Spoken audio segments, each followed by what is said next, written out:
اور ایک بات میں آپ کو بتاؤں، لوگ ہمیں ظالم کی شکل میں پیش کرتے ہیں کہ کاٹ دیتے ہیں، ذبح کر دیتے ہیں. ہم اپنی مرضی سے اگر کاٹیں، اپنی خواہش کے لیے کاٹیں تو حرام ہے. اور جس نے خود جان ڈالا ہے اس کے حکم پر کاٹے تو یہ حرام نہیں ہے، یہ اس کے حکم کی فرمان برداری ہے. ایک بات یاد رکھو، جانور تو یہ بکرا ہو، بھینس ہو، اونٹ ہو، جن کی قربانیاں ہوتی ہیں یہ الگ. جو مچھلی کھاتے ہیں اس میں بھی اگر کوئی انٹرٹینمنٹ کے لیے شکار کرتا ہے کہ اپنی تفریح. اور یہ جو ایام چل رہے ہیں پہلی ذی الحجہ سے لے کر 10ویں ذی الحجہ تک، اس کا ذکر تو اللہ تعالیٰ نے قرآن میں یوں فرمایا والفجر ولیال عشر، فجر کی قسم اور 10 راتوں کی قسم. اور وہ 10 راتیں کون سی ہیں؟ پہلی ذی الحجہ سے لے کر 10ویں ذی الحجہ تک کی رات. یہ 10 راتیں اتنی عظمت والی ہیں کہ اللہ خود ان کی قسم فرما رہا ہے، اللہ ان کی قسم یاد فرما رہا ہے. اور ان ایام میں جو اعمال کیے جاتے ہیں اللہ کی بارگاہ میں مقبول ہوتے ہیں. یہ حرمت والے مہینوں میں سے ایک مہینہ ہے. زمانے جاہلیت میں بھی ان مہینوں میں جنگ و جدال نہیں کیا جاتا تھا. کوئی بھی جنگ چل بھی رہی ہو تو یہ مہینے آتے تو جنگ روک دی جاتی تھی، کیونکہ یہ حرمت والے مہینے ہیں. تو ذی الحجہ کے مہینے میں ہم اور آپ ابھی اپنی زندگی کی سانسیں لے رہے ہیں، لیکن قربانی کے متعلق جیسے کہ لوگوں کے دل و دماغ میں ایک کانسیپٹ اور پھر پھیلایا ہوا ایک کانسیپٹ اور اسلامی کانسیپٹ، تینوں میں کیا چیزوں کا فرق ہے. اسلام کون سی قربانی چاہتا ہے، لوگوں نے کیا پروپیگنڈا پھیلایا ہے، اور عوام کے ذہن میں کیا بیٹھا ہوا ہے. تینوں کو ہم تھوڑا سرسری نظر سے دیکھتے ہیں. سب سے پہلی چیز تو یہ ہے اسلام جس قربانی کی بات کر رہا ہے. قرآن میں اللہ فرماتا ہے لن ینال اللہ لحومها ولا دماؤها، نہ تمہارا گوشت نہ تمہارا بہایا ہوا خون اللہ تک پہنچتا ہے، وَلَكِنْ يَنَالُهُ التَّقْوَى مِنْكُمْ، بلکہ اس کے پیچھے جو تمہارا تقوی ہے وہ اللہ تک پہنچتا ہے. تمہاری نیت دیکھی جا رہی ہے، تمہارا اخلاص دیکھا جا رہا ہے. اسی لیے کہا گیا ہے کوئی گوشت کھانے کی نیت سے قربانی کرتا ہے تو اس کی قربانی ہوگی ہی نہیں. گوشت کی نیت سے اگر کسی نے قربانی کیا اس کی قربانی نہیں ہے. یا پھر اگر ذبح کرنے کے بعد بیچنے کی نیت کیا گوشت میں سے کچھ حصہ، وہ تجارت کی نیت کیا ہوا ہے، تب بھی اس کی قربانی نہیں ہے. قربانی صرف وہ ہے جو خالص اللہ کی رضا کے لیے کرے، جو اللہ تعالیٰ نے حکم فرمایا مجھے اور اللہ کریم کے حکم پر عمل پیرا ہوتے ہوئے میں قربانی کر رہا ہوں، یہ اس نیت کے ساتھ جس نے قربانی کیا اس کی قربانی قبول ہے. یہ اسلام چاہتا ہے آپ کی قربانی. اور لوگوں کے دل و دماغ میں جو اکثر بیٹھا ہوا ہے وہ یہ ہے کہ موسم آ رہا ہے، سب کر رہے ہیں تو ہم کو بھی کرنا چاہیے. اور کچھ لوگ فیشن کے طور پر، کچھ لوگ بچوں کی ضد پر قربانی کر گئے. یہ لوگوں کے ذہن و دماغ میں بیٹھا ہوا ہے. نہیں میرے عزیزو، جو مالک نصاب ہے اس پر قربانی واجب ہے. یہاں تک کہ اللہ کے نبی صلی اللہ علیہ وسلم نے ارشاد فرمایا استطاعت ہونے کے بعد، مالک نصاب ہونے کے بعد جس نے قربانی نہیں کیا، حضور فرماتے ہیں وہ ہماری عیدگاہ کے قریب بھی نہ ہے. حضور اکرم صلی اللہ علیہ وسلم فرماتے ہیں وہ ہماری عیدگاہ کے قریب نہ ہے. اس کے لیے دنیا میں یہ وعید ہے تو آخرت میں اس کا عذاب اور ہے. تیسری چیز جو پروپیگنڈا کیا پھیلا ہوا ہے قربانی کو لے کر، ایک بہت بڑا پروپیگنڈا ہے. اسلام کے خلاف کچھ بھی بات پھیلانے کے لیے لوگوں کو صرف ایک چھوٹی سی سوئی چاہیے کہ ان کا ایک پھیلایا ہوا یہ پروپیگنڈا کہ لاکھوں ہزاروں اینیملز اس میں کاٹ دیے جاتے ہیں، ذبح کر دیے جاتے ہیں، خون بہایا جاتا ہے. اس کا حاصل کیا ہوتا ہے؟ جیوت چیزوں کو مار دیا جاتا ہے. میرے عزیزو، لوگ یہ باتیں تو صرف اور صرف اسلام کے خلاف کرنے کے لیے پھیلاتے ہیں، جبکہ میں آپ کو بتاؤں دنیا کے تقریباً مذاہب میں قربانی کا کانسیپٹ موجود ہے. اکثر دینوں میں وہ الگ الگ انداز ہے، کہیں بلی چڑھانا ہو گیا ہے، کہیں دیوتا کو کچھ پیش کرنا ہو گیا ہے۔ قربانی کا کئی جگہوں پر یہ کانسیپٹ موجود ہے، لیکن کوئی اپنے گریبان میں جھانکتا تھوڑی نہ، دوسرے کے گھر میں جھانکنے کی عادت زیادہ ہوتی۔ اسلام کی قربانی لوگوں کو نظر آتی ہے کہ مسلمان جتنا پریکٹیکل ہے اپنے دین پر، دنیا میں کوئی بھی اپنے دین پر اتنا پریکٹیکل نہیں ہے۔ کوئی بھی اپنے دین پر اس طرح پابندی سے عمل کرنے والا ملتا نہیں۔ جلن اسی بات کی تو ہے کہ کوئی پوسٹر نہیں لگاتے، کوئی اعلان نہیں کرتے، اور جمعہ میں پوری صفیں ان کی بھری نظر آتی۔ کون تمہیں پرچار کر کے جمعہ میں بلاتا ہے؟ وہ خالق کائنات کی طرف سے تمہارا جو لگاؤ ہے، وہ جو تمہیں کھینچ کر گھروں سے مسجدوں میں لاتا ہے۔ فتنوں کا دور ہے، اس کے باوجود جمعہ میں کوئی بھی مسجد ایسی نہیں ہوگی جو خالی پڑی ہوئی۔ مسلمان آج کے دور میں بھی اپنے دین پر عمل پیرا ہے، اور یہ تکلیف کا سبب بن جاتا ہے دوسروں کے لیے۔ اسی طرح قربانی کے ایام آتے ہیں تو کچھ ماڈرن خیالات والوں کو لا کر کے ہمارے درمیان پیش کیا جاتا ہے۔ وہ ایسی میٹھی میٹھی باتوں کے ذریعے سے تمہیں لبھانے کی کوشش کریں۔ اتنے پیسے خرچہ کرنے کے، 40,000 کا 50,000 کا بکرا لینے سے بہتر ہے کسی غریب کو مدد کر دیا جائے، کسی کا گھر بنا دیا جائے، کسی کا راشن پہنچا دیا جائے۔ میاں وہ سال بھر ہم کرتے ہیں الحمدللہ، قربانی کے دنوں میں ہی کیوں؟ اللہ کے نبی صلی اللہ تعالی علیہ وسلم کی حدیث سن۔ حضور پاک صلی اللہ تعالی علیہ وسلم فرماتے ہیں قربانی کے دن، یعنی ذی الحجہ کی 10، 11 اور 12، یہ 3 دنوں کے اندر حضور فرماتے ہیں کوئی عمل دنیا میں قربانی سے زیادہ اہمیت اللہ کے نزدیک نہیں رکھتا۔ کوئی عمل اللہ کو اس سے زیادہ پیارا نہیں ہے قربانی۔ اور ایک بات میں آپ کو بتاؤں، لوگ ہمیں ظالم کی شکل میں پیش کرتے ہیں کہ یہ کاٹ دیتے ہیں، ذبح کر دیتے ہیں۔ ہم اپنی مرضی سے اگر کاٹیں، اپنی خواہش کے لیے کاٹیں تو حرام ہے، اور جس نے خود جان ڈالا ہے اس کے حکم پر کاٹیں تو یہ حرام نہیں ہے، یہ اس کے حکم کی فرمان برداری ہے۔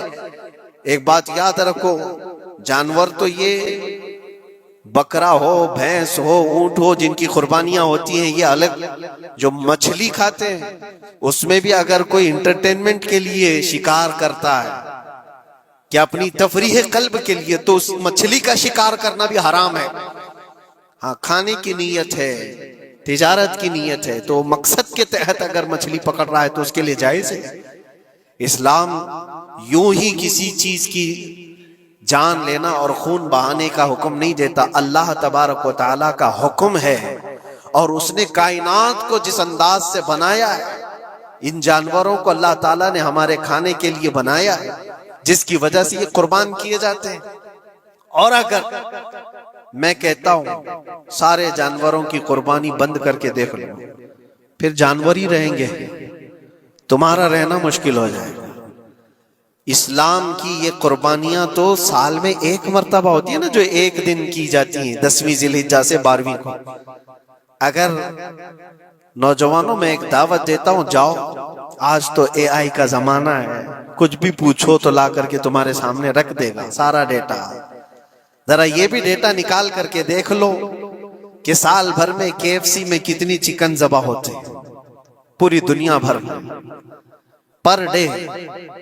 میکڈونلڈ صرف چکن ہی نہیں بیچتا، گائے کا گوشت بھی بیچتا ہے پوری دنیا بھر میں، جس کو یہاں پر بھی بہت سینے سے لگا کر کے رکھے گئے ہیں۔ پوری دنیا بھر میں ان کا استقبال ہے، کیونکہ امریکن کمپنیاں ہیں، باپ دادا کی کمپنیاں ہیں، ان کو کوئی آنکھ نہیں دکھا سکتا۔ اور انٹرنیٹ کے ڈیٹا کے حساب سے پر ڈے 68,000 گائے تو میکڈونلڈ ذبح کرتا ہے۔ پر ڈے کی بات کر رہا ہوں، سال بھر کی نہیں۔ سال بھر ان کا ڈیٹا بہت زیادہ ہے، ملینز میں ہے، اور 1 بلین سے زیادہ چکن وہاں پر بھی قربان ہوتی ہیں جو فرائیڈ چکن کھاتے ہیں۔ یہ تو ایک کمپنی کی بات کر رہا ہوں، ایسی بہت ساری کمپنیاں ہیں۔ تو کبھی کسی نے یہ اعتراض کیا کہ یہ کمپنیاں اتنے جانوروں کو ذبح کرتی؟ نہیں، بقرعید کے دن سب کے سینگ نظر آتے، جانوروں کی محبت امڑ امڑ کر کے آتی، سال بھر جو قربان ہو رہے ہیں۔ کبھی کسی نے آبجیکشن نہیں کیا کہ یہ سارے آؤٹ لیٹس بند کیوں نہیں کر دیے جاتے، یہ ساری دکانیں کیوں نہیں بند کر دی جاتی جو سال بھر ذبح کر رہے ہیں۔ ہاں، ہو سکتا ہے میکڈونلڈ یہاں نہیں ذبح کرتا گائے کو، کیونکہ یہاں پتہ ہے حالات صحیح نہیں ہیں، لیکن دوسری جگہ پر جا کر دیکھیں، سب جگہ پر بیف آسانی سے ان کے ہاں ملتا ہے۔ میں یہ باتیں صرف اور صرف یہ اس لیے کہہ رہا ہوں، پھیلایا ہوا پروپیگنڈا کیا ہے؟ جانوروں سے محبت یہ سکھائیں گے ہمیں؟ اللہ کے نبی صلی اللہ تعالی علیہ وسلم فرماتے ہیں، بنی اسرائیل کی ایک خاتون کو میں نے جہنم میں دیکھا۔ کس بنیاد پر؟ فرماتے ہیں وہ عبادت گزار تھی، زاہدہ تھی، پرہیزگار تھی، لیکن ایک بلی پالی ہوئی تھی، اور اس نے کبھی عبادت کرنی ہوتی تو 2 دن 3 دن تک اپنے کمرے میں گوشہ نشین ہو جاتی تھی اکیلی، اور اس نے اپنی بلی کو ایک جگہ پر گلے سے رسی لگا کر باندھ دی، اور 3 دن تک وہ اپنی عبادت میں رہی، مصروف رہی، اور 3 دن کے بعد اسے خیال آیا تو جا کر دیکھی بلی مر چکی تھی۔ حدیث پاک میں، صحیح حدیث ہے، اللہ کے نبی صلی اللہ علیہ وسلم فرماتے ہیں صرف اس بنیاد پر اللہ تبارک و تعالیٰ وہ عبادت کرنے والی عورت کو جہنم میں بھیج دیا۔ جو میری مخلوق پر رحم نہیں کرتا وہ رحم کے قابل نہیں ہے۔ یہ سکھائیں گے ہمیں جانوروں پر رحم کرنا؟ ہم جس جانور کو ذبح کرتے ہیں وہ اللہ کے حکم سے کرتے ہیں، اس کے علاوہ کسی بھی جانور کو ظلم کرنا، اللہ کے نبی صلی اللہ تعالی علیہ وسلم کی حدیثوں میں سے یہ ہے کہ جانور پر ظلم کرنا ذمی پر ظلم کرنے سے بڑا ہے۔ اور ذمی کیا ہے؟ ذمی وہ جو مسلمانوں کے ملک میں امن کے ساتھ رہنے کے لیے ریکویسٹ کیا ہوا ہو اور اسلامی حکومت اسے امن دی ہوئی ہو، اور اللہ کے نبی صلی اللہ علیہ وسلم فرماتے ہیں مسلمان پر ظلم کرنے سے زیادہ بڑا ظلم ذمی پر ظلم کرنا ہے، اور اس سے بڑا ظلم جانور پر ظلم کرنا ہے۔ یہ میرے آقا کے فرمان ہے، نبی اکرم صلی اللہ علیہ وسلم نے فرمایا، وہ رحمت للعالمین ہے۔ اور ایک بڑی بات میں آپ کو بتاؤں، جو یہ پھیلایا جاتا ہے کہ جانوروں پر ظلم ظلم، سیدنا امام غزالی رحمت اللہ تعالی علیہ کی ایک بات میں پڑھ رہا تھا، حجت الاسلام، جن کی کتابیں پڑھ کر کے لوگ اللہ کے ولی بن گئے۔ امام غزالی کا نام سنا ہے؟ اتنی کتابیں انہوں نے لکھا، تصوف کے امام ہیں، علم کلام کے امام ہیں، منطق کے امام ہیں، فقہ و تصوف کے امام ہیں، بے شمار علوم و فنون کے دریا بہائے ہیں۔ اس حجت الاسلام امام غزالی رحمت اللہ علیہ کے انتقال کے بعد ان کے بھائی نے ان کو خواب میں دیکھا اور پوچھا، آپ کے ساتھ اللہ نے کیا معاملہ فرمایا؟ امام غزالی فرماتے اللہ نے مجھے بخش دیا، میری لکھی ہوئی کتابیں، میری عبادتیں، ہزاروں کو جو میں نے پڑھایا وہ شاگرد، یہ ساری چیزوں کی وجہ سے نہیں، بس ایک کام کی وجہ سے۔ پوچھا وہ کون سا کام؟ کہا ایک بار میں کتاب لکھ رہا تھا اور سیاہی میں قلم ڈبو کر کے لکھا جاتا تھا، اور سیاہی جو بنتی تھی وہ پھلوں کے رس سے نکال کر کے، اور لکڑی کا قلم اس میں ڈبو کر کے لکھا جاتا تھا۔ تو میں لکھ رہا تھا کہ ایک مکھی آ کر سیاہی پر بیٹھ گئی، میں اپنا قلم روک لیا کہ ہو سکتا ہے وہ پیاسی ہو، پی کر چلی جائے۔ کافی دیر تک وہ مکھی اس سیاہی پر بیٹھی رہی، اور پی کر کے جب وہ اڑ گئی تو پھر میں اپنا قلم چلاتا رہا۔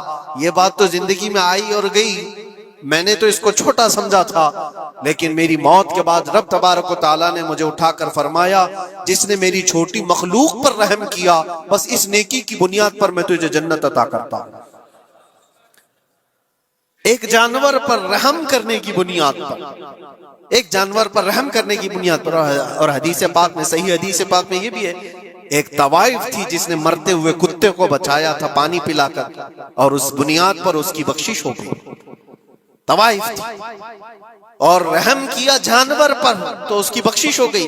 میں اسلام کی وہ چیزیں تمہیں بتا رہا ہوں جو دنیا تمہارے سامنے یہ چیزیں لانے سے عاجز ہے اور قاصر ہے، یہاں تک کہ اللہ کے نبی صلی اللہ تعالی علیہ وسلم نے فرمایا جانور پر اگر تم نے ظلم کیا ہے تو جس طرح سے ظلم کرو گے قیامت کے دن یہ اپنے سینگوں کے ساتھ، اپنے کھروں کے ساتھ اٹھے گا، اور اسی طرح سے اس کا بدلہ بھی دلایا جائے گا۔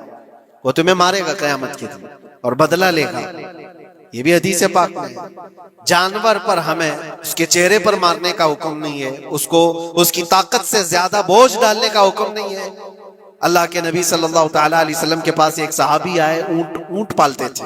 کہا ایک اونٹ بہت سرکش ہو گیا ہے، اور جب اونٹ سرکش ہو جاتا ہے نا، کسی کی کھوپڑی کھینچ لیتا ہے، ہاں وہ اسی وقت سر کو پکڑ لیا تو آدمی وہیں ختم ہو جائے. وہ کسی کے قابو میں نہیں آ رہا تھا، حضور کے پاس آئے. رسول پاک صلی اللہ علیہ وسلم نے فرمایا چلو میں چلتا ہوں، دیکھتا ہوں. صحابہ کہتے ہیں حضور جب چلنے لگے تو ہمیں خوف ہوا، ڈر ہوا کہ یہ اونٹ بدک گیا ہے، سرکش ہے، کہیں کچھ نقصان نہ پہنچا ہے. اور تنہا میرے مصطفیٰ صلی اللہ علیہ وسلم آگے بڑھتے چلے گئے. صحابہ کہتے ہیں ہمیں ڈر لگ رہا تھا، لیکن میرے عزیزوں وہ رحمت للعالمین ہے، سب کی رحمت بن کر آئے. نبی پاک صلی اللہ تعالیٰ علیہ وسلم جب قریب گئے تو اونٹ کوئی سرکشی نہیں کیا، کچھ نہیں.